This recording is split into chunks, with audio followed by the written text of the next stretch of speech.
우리가 지난 시간에 아담과 하와가 저지른 죄악에 대해서 배웠는데 선악을 알게 하는 나무는 먹지 말라 하신 하나님의 말씀을 거역한 겁니다. 이것을 가리켜서 원죄다 이렇게 배웠습니다. 죄의 본질이란 뜻입니다. 죄가 뭐냐? 욕심이 잉태한즉 죄를 낳고 죄가 장성하면 사망에 이르게 된다고 말합니다. 이 죄가 뭔지를 알려면 이 죄의 반대말이 뭔지를 알면 됩니다. 죄의 반대는 의라고 하는 겁니다. 뭐가 의냐? 하나님의 말씀대로 행하는 게 의입니다. 그럼 죄는 뭡니까? 하나님의 말씀대로 하지 않고 내 마음대로 내 뜻대로 상황 따라 형편 따라 사는 게 그게 죄입니다. 하나님께서 먹지 말라 하신 말씀을 거역하고 그 말씀대로 준행하지 않은 것이 죄라는 겁니다. 이 아담이 저지른 죄로 인해서 벌어진 결과가 두 가지인데 하나님의 낯을 피하여 숨었어요. 또 하나 이 죄의 결과가 뭐였습니까? 눈이 밝아졌어요. 선악을 알게 됐어요. 이 두 가지가 죄의 결과입니다. 그런 맥락에서 보면 하나님이 아담을 부르십니다. 아담아, 내가 어디 있느냐? 왜 하나님께서 아담을 찾으십니까? 지금 아담이 하나님의 낯을 피하여 숨었거든요. 이게 죄의 결과입니다. 하나님과의 친밀했던 관계가 단절되는 거예요. 이것을 영적인 죽음이다 이렇게 말합니다. 하나님께서는 2장 17절에 보면 선악을 알게 하는 나무 열매를 먹으면 어떻게 된다고 그랬습니까? 너희가 정령 죽으리라 그랬거든요. 그런데 뱀은 3장 4절에서 뭐라고 그러냐면 이거 너희가 먹어도 결코 죽지 아니하리라 그랬어요. 그런데 오늘 말씀을 보니까 아담과 하와가 죽었습니까? 살았습니까? 살아있잖아요. 여전히 살아있으니까 숨었을 거 아닙니까? 그래서 얼핏 보면 아담과 하와가 죽지 않고 살아있기 때문에 뱀의 말이 사실인 것처럼 보입니다. 하지만 아담과 하와는 육체적인 목숨은 부지했어요. 생물학적으로는 죽지 않았어요. 그런데 하나님과의 관계가 단절된 버린 겁니다. 영적으로 죽은 거예요. 대부분 사람들은 죽음에 대해서 어떻게 생각하냐면 뱀처럼 생각해요. 생물학적으로만 살아있으면 죽지 않았다고 생각해요. 생물학적인 죽음만 죽음이라고 생각하니까 목숨을 부지하는 데에 급급하며 살아갑니다. 살아있어도 죽은 거나 마찬가지다. 생불여사라고 그래요. 살아있어도 더 이상 삶의 의미를 경험하지 못하는 상태예요. 사회적인 죽음. 살았다는 이름은 있으나 실상은 죽은 자다. 사대교회 성령께서 하신 말씀이잖아요. 계시록 3장 1절에서 이러한 영적인 죽음의 차원이 있다는 겁니다. 성경에 자주 등장하는 생명이라는 단어가 나오는데 이 생명을 영어로 life인데 우린 보통 이거를 목숨이라고만 번역합니다. 말씀대로 의로 살면 생명을 얻는다 때 생명이 목숨이 유지되는 거라고 생각해요. 그것만 얘기하는 게 아니라 여기서 말하는 생명은 참된 삶을 얻게 된다는 겁니다. 이 삶을 가리켜서 성경은 뭐라고 얘기합니까? 영생이다 이렇게 말합니다. 영생. 영원한 생명이라는 뜻인데 이 영생은 세상적으로 말하는 불로불사가 아닙니다. 근데 이렇게 오해하는 분들이 많아요. 또 어떤 분들은 영생을 영혼이 불멸하는 영혼불멸이라고 생각해요. 성경이 말하는 영생은 그리스인들이 생각했던 영혼불멸의 개념이 아닙니다. 영생은 유일하신 하나님과 그 보내신 예수 그리스도를 아는 것이다. 요한복음 이렇게 증거하거든요. 한마디로 영생은 뭐냐? 영원하신 하나님의 말씀대로 준행하는 삶을 가리켜서 영생이라고 부르는 거예요. 영원하신 하나님의 말씀을 쫓아 사는 삶이 영생인 줄로 믿습니다. 영생을 맛보며 주 안에 살리라. 오늘도 내일도 주 함께 사는 삶이 영생인 줄로 믿습니다. 그래서 영원히 그 하나님과 동행하는 삶을 살게 되는 거예요. 성경 말씀으로 정리하면 요한복음 13장 25절이에요. 자기 생명을 사랑하는 자는 잃어버릴 것이요 이 세상에서 자기 생명을 미워하는 자는 영생하도록 보존하리라. 아멘. 이 말씀이 어디서 이어지는 거냐면 한 알의 밀알이 땅에 떨어져 죽으면 많은 열매를 맺을 것이다 하시면서 이 세상에서 자기 목숨에 연연하는 사람은 자기의 생명을 잃어버릴 것이고 자기의 생명을 걸고라도 하나님 말씀대로 준행하는 사람은 영생을 누리게 되는 줄로 믿습니다. 그 말씀이에요. 10절로 11절 말씀. 먹지 말라 하고 말씀하신 실과를 먹은 죄의 결과가 하나님과의 관계가 단절된 거잖아요. 영적으로 죽은 거잖아요. 또 하나는 뭐가 있었습니까? 눈이 밝아졌어요. 눈이 밝아져서 뭘 발견하게 됩니까? 자신이 벗은 것을 발견하게 되는 거예요. 그 수치심을 느끼는 거예요. 그전에는 그게 안 보였는데 이제 그 모습이 자기 자신의 모습이 보이는 거예요. 오늘 본문의 말씀은 이에 더해서 수치심과 더불어서 두려움을 갖게 됐다고 증거합니다. 하나님의 소리를 듣고 벗었으므로 두려워서 숨었다 이렇게 말합니다. 그러니까 이 죄의 결과로 이웃과의 관계에서는 수치심을 갖게 됐고 하나님과의 관계에선 두려움을 갖게 된 겁니다. 여기 아주 중요한 의미가 있어요. 이 눈이 밝아졌다는 말을 자의식을 갖게 된 겁니다. 자의식. 자기의식이라고 하는데 이 자의식은 뭐냐면 자신의 실체를 인식하는 겁니다. 그리고 자각할 수 있는 능력입니다. 왜 소크라테스가 너 자신을 알라 그랬잖아요. 그게 자의식입니다. 내 자신이 누군지를 아는 거예요. 거울에 비춰봐서 자기의 모습이 어떤지를 발견하는 겁니다. 한마디로 주제를 파악하는 거예요. 아, 내가 이런 존재구나. 자신의 정체를 정직하게 보는 겁니다. 그런데 이 자의식이 좋은 것 같지만 부작용이 있어요. 자기가 얼마나 불완전한 존재인지를 깨닫게 됩니다. 나를 너무 정직하게 보게 되는 거예요. 내가 얼마나 무능한 존재인지를 자각하게 됩니다. 의인인 줄 알았는데 나를 정직하게 하나님 앞에 보면 죄인이라는 사실을 자각하게 됩니다. 어떻게 얘기할 수 있냐면 돼지가 이 자의식이 눈이 밝아져 가지고 자의식을 갖게 된다고 생각해 보세요. 내가 돼지구나. 나는 가축이고 사람들의 먹이가 되겠구나. 비참한 존재를 발견하게 됩니다. 자의식을 갖게 되면 그게 스스로를 돌아볼 수 있는 좋은 장점도 있지만 그 부작용은 어떻게 되느냐? 자의식의 과잉이라고 그러는데 과도하게 반응하게 된다 그래요. 사람들이 난 어떻게 생각할까? 이런 생각을 자꾸 해가지고 불안과 고독에 빠지게 된다는 겁니다. 실제로 인간의 이 자의식을 탐구한 철학 사조가 있는데 그거를 실존주의라고 하거든요. 인간이 어떤 존재라는 걸 깨달았냐면 인간이 유한한 존재구나. 이걸 깨달았고요. 인간은 죽을 수밖에 없는 존재구나. 이걸 깨닫게 된 겁니다. 그 상황에 놓이게 되면 사람들이 삶에 선택하는 게 세 가지라고 배웠죠. 이 실존주의의 대표적인 문학자인 나스메 소세키는 이렇게 말했어요. 인간의 유한성을 자각했을 때 사람이 선택할 수 있는 길이 세 가지라는 거예요. 첫 번째는 자살이라. 스스로 자포자기, 참을 수 없는 존재의 가벼움을 깨닫는 거예요. 또 다른 선택이 있는데 발광이다 이렇게 말합니다. 집착하는 광기. 대부분의 사람들이 인간의 한계를 깨달으면 이 발광을 선택해요. 우리의 재물을 가져갈 수도 없고 이 부동산도 두고 간다는 걸 깨달으면 더 세상 것에 집착을 하는 거예요. 아담과 하와가 눈이 밝아진 게 이렇게 밝아진 거예요. 이 자의식이 복이 아니라 독이 되는 겁니다. 세 번째로 선택하는 걸 뭐라고 그러냐면 그걸 종교다 이렇게 말합니다. 종교에 귀의하는 건데 수용, 받아들이고 초월, 뛰어넘는 거예요. 그렇지. 인간은 유한한 존재고 죽을 수밖에 없는 존재지.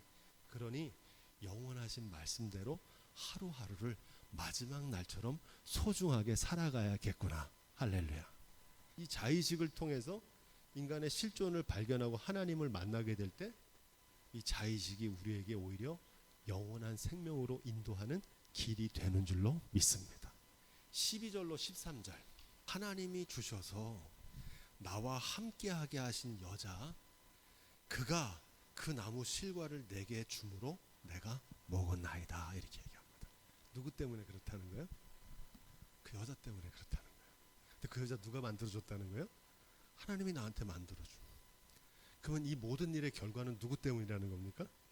하나님 탓이라는 거예요.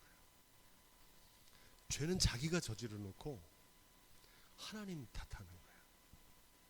책임 회피를 합니다. 순종하거나 하나님 말씀에 순종하거나 불순종하는 것은 자유의지에 달려 있습니다. 스스로 결정할 수 있는 권한을 하나님이 주셨어요. 이거는 사단도 못 바꿔요. 아무리 사단이 유혹해도요. 내가 하나님 말씀대로 순종하겠다고 하면 꺾을 수 없다는 거예요. 할렐루야. 동시에 이 자유의지는 성령도 어떻게 할 수가 없어요. 성령을 회방하는 권한도 우리에게 있어요.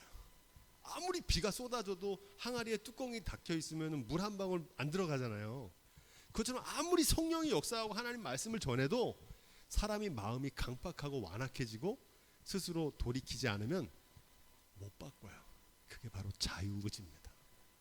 하나님이 왜 이 자유의지를 주셨냐면 사람에 대한 최고의 사랑과 신뢰입니다. 스스로 결정할 수 있는 권한을 주신 거예요. 꼭두각시로 만들어 놓은 게 아니고. 그래서 이 자유의지에는 반드시 뭐가 따르냐? 책임이 따르는 거예요. 책임. 내가 결정할 수 있는 권한을 주셨기 때문에. 그래서 반드시 거기에 대한 책임을 물으신다는 겁니다. 아담은 하나님을 경외하지 않아서 말씀대로 준행하지 않은 겁니다. 하나님 물어보시면 어떻게 해야 되는 거예요? 주님, 제가 잘못했습니다. 그래야 되는 거거든요. 나는 잘못이 없습니다. 회개하지 않는 모습입니다.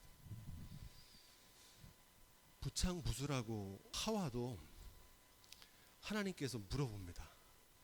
너는 왜 내가 먹지 말라 한 실과 먹었냐? 그러니까 여자가 가로되 뱀이 나를 꿰물어 내가 먹었나이다. 똑같아요. 자신의 죄를 하나님께 자복하는 게 아니고 뱀을 탓합니다. 이 뱀을 누가 만드셨습니까? 뱀 만드신 하나님 잘못이라는 거예요. 왜 선악과를 거기다 안 만들어 놓으시면 되지 선악과를 만들어 놔가지고 내가 이렇게 어려움 당하게 하는 거냐는 겁니다. 내가 신호 위반한 거는 잘못한 걸 생각하지 않고 아니 신호등이 왜 거기다 신호등을 만들어가지고 나를 신호 위반 걸리게 했냐고 말하는 겁니다. 자신의 잘못은 돌아보지 않는 거예요. 하나님 앞에 죄악을 발견했을 때 즉시 자복하고 회개할 수 있는 용기와 지혜가 있기를 주님의 이름으로 부탁드립니다. 용기가 필요해요. 하나님 앞에 용서받지 못할 죄 있습니까? 없습니까? 없어요. 단 하나 용서받지 못하는 죄가 있는데 회개치 않는 죄는 용서받지 못합니다. 그 외에는 우리의 죄악보다 크신 하나님의 사랑으로 용서하시는 줄로 믿습니다. 그 믿음이 있는 사람은 회개하고 자복해요. 새로운 삶을 시작합니다. 그런데 아담과 하와는 그렇지 못했습니다. 리더는 어떤 사람이 리더냐면 앞에 서는 사람이 리더가 아니라 책임지는 사람이 리더입니다. 근데 오늘날 앞에 서서 리더는 하려고 그러면서 책임은 안 지는 사람들이 많아요. 직분을 맡는다는 건 뭐 하는 겁니까? 책임을 맡는 거거든요. 그런데 권한은 다 누리면서 책임은 지지 않으려고 하는 지도자들로 인해서 오늘날 많은 어려움을 겪게 됩니다. 바라기는 좋아요. 여러분들이 맡겨진 권한에 따른 책임을 잘 감당할 수 있는 신실한 청지기들이 될 수 있기를 주님의 이름으로 부탁드립니다. 14절로 15절 이 죄는 반드시 그 값을 치르게 돼 있거든요. 그래서 그 죄를 회개하면 그 죄값을 누가 치르는 겁니까? 예수 그리스도께서 흘리신 보혈의 공로로 그 죄가 씻겨지는 줄로 믿습니다. 그냥 없어지는 게 아니에요. 그분이 내가 치를 죄값을 치러서 없어지는 거거든요. 반드시 죄에 대해서는 그 죄값이 따라오게 되어 있습니다. 오늘 그 죄값인데 어떤 일이 벌어지느냐? 하나님께서 뱀에게 징계하십니다. 처벌하시는 거죠.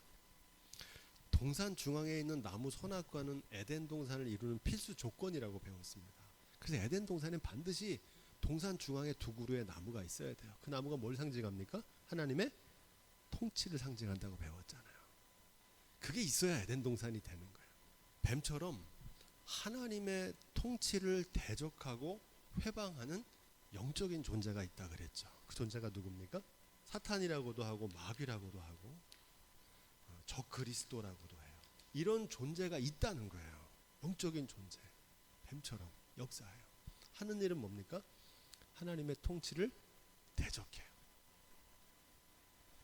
유일하게 손대지 말라고 한 그 하나에 집착하게 하는 게 사단입니다. 그러니까 하나님 우리에게 다 주신 거, 허락하신 거에 자족하지 못하고 없는 거에 매달리게 하는 거예요. 그 사단의 전략입니다. 여러분, 세상에서 100% 완벽한 거는 없어요. 사도 바울도 그 몸에 뭐가 있었습니까? 가시가 있었어요. 그게 얼마나 고통스러운지 3번을 하나님께 기도했어요. 그거를 어떤 사람은 안질이라고도 하고 간질이라고도 하는데 무슨 병인지는 정확하게 모르지만 그로 인해서 엄청나게 고통을 받은 거예요. 하나님께서 고쳐주셨습니까? 고쳐주지 않으셨습니까? 고쳐주지 않았어요. 내 은혜가 내게 족하다 그러셨어요. 그 단 하나의 고통이 사도 바울이 하나님의 은혜의 사람, 능력의 사람이 되게 한 줄로 믿습니다. 그런데 우리는 어떻게 생각하냐면 퍼펙트한 걸 요구해요. 그래서 하나님이 주신 거는 까맣게 잃어버리고 내가 없는 것만 집착해. 바라기는 저와 여러분들이 없는 것이 아니라 하나님 허락하신 것에 감사하며 살아갈 수 있는 지혜가 있기를 주님의 이름으로 축복드립니다. 이 사단의 역사는 지금도 계속되고요. 마지막 때까지 계속됩니다. 그러니까 그 영적 전쟁이 요한계시록 때까지 있지만 하나님께서 이 반드시 이기게 하실 줄로 믿습니다. 의의 최후 승리를 믿어야 되는 거예요. 로마서 16장 20절 유명한 말씀이 나옵니다. 평강의 하나님께서 속히 사단을 너희 발 아래서 상하게 하시리라. 신앙생활은 영적인 싸움이에요. 목적은 딱 하나입니다. 믿음의 길에서 넘어뜨리려고 하는 거예요. 때로는 사자같이 역사하기도 때로는 여우같이 역사하기도 해요. 사단이 사자처럼 역사한다는 건 고통을 주고 시련을 주고 환난을 주고요. 여우처럼 역사하는 건 신앙의 염증을 느끼게 해요. 그럴듯하게 분별할 수 있는 지혜가 있기를 주님의 이름으로 부탁드립니다. 16절 17절 하나님의 말씀대로 준행하면 축복에 임하게 되고요. 말씀대로 준행하지 않고 거역하면 뭐가 임하게 됩니까? 저주가 임하게 된다는 거. 아주 심플해요. 성경이 말하는 원리는. 메시지 성경에 이렇게 되어 있어요. 여자에게는 이렇게 말씀하셨다. 내가 내게 해산의 고통을 크게 더하겠다. 너는 고통 속에서 아이를 낳을 것이다. 이렇게 말합니다. 그래서 이 죄악의 결과로 여성들이 겪는 출산의 고통의 원인담을 기록하고 있습니다. 너는 내 남편을 기쁘게 해주려고 하겠지만 그는 너를 지배하려 들 것이다. 남성들이 여성을 지배하고 군림하려고 하는 거예요. 인류 역사 태초부터 이 가부장제가 엄청나게 여성들을 고통스럽게 해왔습니다. 이 가부장제 원인담입니다. 이 말씀이 이렇게 이어집니다. 그 다음에 어떤 고통이 오느냐? 남자에게는 이렇게 말씀하셨다. 내가 내 아내의 말을 듣고 내가 내게 먹지 말라고 한 나무 열매를 먹었으니 땅이 너로 인하여 저주를 받을 것이다. 아담의 불순종으로 인해서 땅이 저주를 받았다는 겁니다.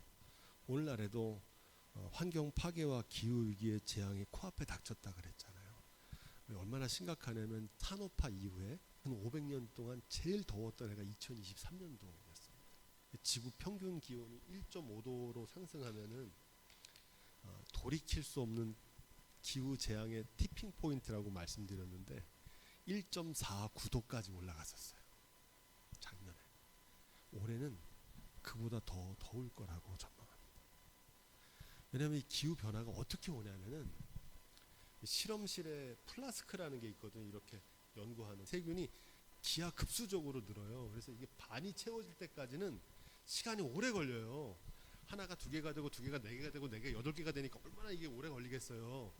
근데 이게 일단 반이 채워지고 나면 그 다음에 어떻게 됩니까? 바로 가득 차서 넘치게 되는 거예요. 지금 기후 위기는 그렇게 와요. 그래서 갑자기 오는 거예요. 이게 그날이 정말 얼마 남지 않았어요. 누구 때문에 그런 거예요?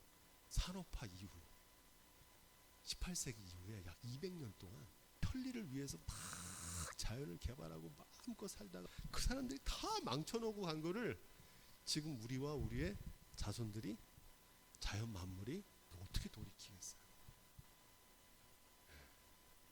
아담의 불순종으로 땅이 저주를 받은 것처럼 청지기의 사명을 맡은 인류의 잘못으로 모든 만물이 고통받게 되었다는 겁니다. 손대지 말아야 될 하나를 얻으려는 탐욕으로 인해서 허락된 모든 것을 잃어버리는 어리석음을 범하게 된 겁니다. 이렇게 오늘 말씀을 좀 정리하려고 합니다. 하나님을 경외하는 믿음이 있으면 어떻게 합니까? 말씀대로 준행하게 되죠. 준행하면은 하나님께서 어떻게 하세요? 우리와 동행하세요. 그 동행의 결과는 어떻게 됩니까? 하나님 우리를 축복해 주세요. 네, 이게 성경이 전하는 원리예요. 이에 반대되는 게 뭡니까? 지금 아담이 한 거거든요. 하나님 경외해야 되는데 어떻게 합니까? 멸시하거든요. 무시하는 거예요. 준행하지 않고 거역하는 겁니다. 불순종하는 거예요. 그럼 하나님께서 동행하는 게 아니라 어떻게 됩니까? 하나님과 관계가 단절돼요. 그 결과가 뭡니까? 저주. 자, 그런데 여기에 놀라운 비밀이 있어요. 하나님께서 이렇게 저주 가운데 망할 수밖에 없는 인류를 그냥 두시지 않고 이 저주 상태에 있는 인류를 다시 축복으로 돌리는 하나님의 방법이 있어요. 그게 뭘까요? 회개죠. 회개해야 되는데 이 회개하게 하시는 방법이 있어요. 어떻게 하시느냐? 고난을 주세요. 이게 하나님의 방법이에요. 고난을 통해서 돌이키게 하세요. 할렐루야. 여기에 비밀이 있는 거예요. 우리가 사순절을 보내거든요. 이 사순절은 고난의 절기입니다. 고난에는 뜻이 있어요. 어떤 뜻입니까? 멸망으로 저주로 죽게 하려는 게 아니라 저주로 죽을 수밖에 없는 이들을 다시금 깨닫고 돌이키시는 하나님의 은혜와 섭리가 이 고난 속에 담겨 있는 줄로 믿습니다. 그래서 고통을 주시는 거예요. 야, 너 산고도 겪어보고 너 인생의 쓴맛 단맛 다 겪어봐라. 그래야 하나님 섬기며 사는 게 얼마나 중요하다는 거 깨닫게 될 거다. 그래서 지금 인류가 겪고 있는 이 재난도 환경의 위기도 고난을 통해서 깨닫게 하시는 하나님의 섭리가 있는 줄로 믿습니다. 시편 119편 67절 71절은 그래서 이렇게 고백합니다. 고난 당하기 전에는 내가 그릇 행하였더니 이제는 주의 말씀을 지키나이다. 고난 당한 것이 내게 유익이라 이로 인하여 내가 주의 율례를 배우게 되었나이다. 고난은 하나님께로 나아가는 지름길입니다. 우리를 거룩하게 하시고 변화시키시는 하나님의 방법이에요. 겸손하게 하시고 경배하게 하십니다. 사순절이 시작됩니다.